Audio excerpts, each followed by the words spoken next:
ओडिशा आसिबे आउ तीन महाबल जंगल एवं परिवेश मंत्री गणेश राम सिंह खुंटिया सूचना अनुसार ओडिशा को आउ तीनोटी महाबल बाघ आसबे। पूर्व पांचटी महाबल बाघ आसबार थिला ता भितर जमुना एवं जिनत आसी सारी एमाने संपूर्ण खाप खुआई सारिबा परे आउ तीनोटी महाबल बाघ आनिबाकू सरकार निष्पत्ति नेबे बोली मंत्री कहिसथि।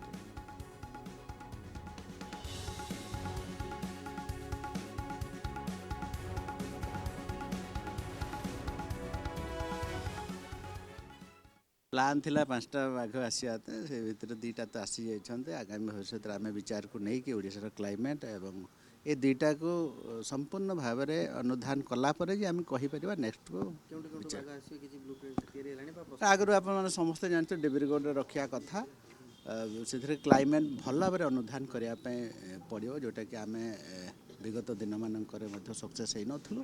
तो ये जो सिमिड़पाड़े 2टा को रखाई ताकू विस्तृत भाव में आलोचना कलापर एवं ये जो 2टा को संपूर्ण भाव में क्लाइमेट सहित एडजस्ट होला नेक्स्ट कथा चिंता करिया।